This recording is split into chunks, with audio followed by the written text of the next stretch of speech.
Alright, we're about to do another film sesh. Different player. We're going to go over similar things though. We're just going to go over that pick and roll sequence just because I think it's good to go over. Just good knowledge. He has game film, so we're going to watch some of his game film. So let's get it. Alright, we're going to start. We'll try and watch we'll see how much we can get done with your games. But we'll start with a little Steph Curry pick and roll action. Okay, so pick and roll first off. We've talked about it before, like last year, but okay. So when you come off the pick and roll, like what are your reads? Like what are you reading? Okay, that's vague. Now dive deeper into that. Okay, what else? Yeah, I feel you. Okay, what else though? Those are the two like obvious. Okay, so the first two guys you don't even really need to worry about because. So you come off the screen, you can kind of figure out, okay, how are they guarding this pick and roll? Are they doubling me? Like this is Steph, so obviously, like how is someone probably going to guard Steph off a pick and roll? Over the top, and what about the screener's defender though, too? He's probably going to show a lot, right? Because he doesn't want Steph to splash a three in his face. Okay, so those are the first two options. But we talked about this yesterday or the other day with Robbie too, that one play where he threw it to look kind of late. So the pick and roll, so like Steph comes off this pick and roll, boom.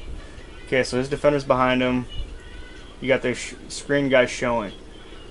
So if he stays on his guy, like that's the first read. Obviously, if he's chilling, you can get into space. If he's up, so if he comes to you, then somebody else has to help, right? So if he helps, someone else is going to be compromised. So usually, this guy, he's rolling this way. So who's going to have to help this guy? This guy, right? So this guy, so what's the read based on what this guy does? And if he doesn't, right? So you're not even really reading these first two guys. Because this is if he doesn't help, then obviously you're open, right? If he doesn't help, dope, I'm driving down the lane, someone's going to help eventually, then you pass it off of whoever helps. If he goes under the screen, if he doesn't think you're a shooter or whatever, the first read would be, okay, I'm about to sit behind the screen and shoot it. And so he's obviously going to help. Most of the time they're helping, so he helps. So where's he throwing this pass? I can understand why you'd say that because he's helping a lot, but he throws a lob to Azili because Ellis didn't help enough, right? So he comes off this. This is the action. Okay, so where's the right play? Yeah, Bogut, right? I think Steph holds it a little bit longer. So then you see that backside guy. Right, so Steph takes an extra dribble. Now you see Anthony Davis. He's super in the middle. So this is the right play because Bogut's no longer open. So always there's one guy who's going to be compromised, and you're kind of like, defensive principles. You know like where the defense is supposed to be at times. Like every time, right? Like if the ball's on the wing, if you're right here and there's a guy right there, he's gonna be right here. That's just like everybody knows that. Not everybody like processes that and plays like they know that, but that's like the principles. And so then when you know that, now you can make. So he holds that one a little bit longer because he could have hit Bogut. Like he could have came off, boom, thrown like a behind the back pass to Bogut right here. Bogut would have been open. Anthony Davis probably would have sucked over, and then Bogut could hit. Who was that shot that Draymond? Then Draymond, he would still be open. You know what I mean? It's the same things, but since he held it, then he has to make a little bit tougher of a pass. But you got to be able to. We talked about that one time last summer. So like, say you come off this screen right here, and this guy in the corner is helping a lot. You have to be able to make that pass so that this defender will respect you in your decision making. If you can't make that pass, then there's no reason for him to not cheat over. You know what I'm saying? So you got to be able to make all the passes so that the defense has to respect. Like LeBron, people probably can't help a lot off LeBron because they know he can make every single pass. So the more passes you can make, then the more the defense can't cheat. Okay, so where would the right play be here? Obvious, right? Obviously Draymond, he's wide open. And then Draymond could have hit That's why Draymond's a beast, because he's a great decision maker. He gets hit in the pick and roll all the time, and then he makes dope decisions when he gets the ball in the pick and roll. So he can hit Clay because number 5 helped a ton. So you're always reading like the. So he comes off.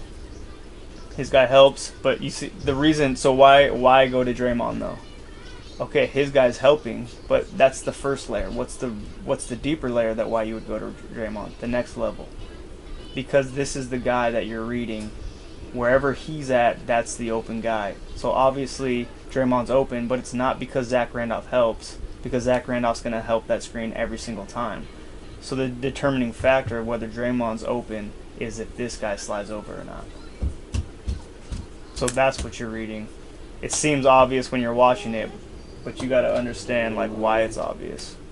Comes up. This one's a little tougher too. So, okay, where's he throwing this one? This guy?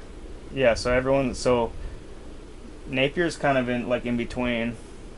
So he's kind of stuck on Bogut. So they switched. Bosch is on him. He's the guy that now has to guard this guy and this guy. But that's like why spacing's so important too, because in this play, there's like not a ton of space. So you're not making. Napier can easily get to either of these guys, right? So these guys probably need to be more spaced. Let the play develops more. Steph makes a pretty good pass. Like that's just a pretty tough pass. It's not like an obvious decision. Okay, where's he going? Why? Okay, we just went through that last one though. Like every time the screen is gonna help, but that doesn't mean that's why he's open. Because this guy, right, he doesn't help. Because this guy's going to double every time. So every time if this guy doesn't help, he's going to be open. Like that's like an obvious. And then if he wants to, he could kick it to Iguodala, because now that's why ball movement, that's why like in a zone defense, a lot of times players will pass, they'll catch it, they'll look, then they'll pass, they'll look. But that's not making the defense like do anything. You gotta like pass, because now the defense had to like shuffle.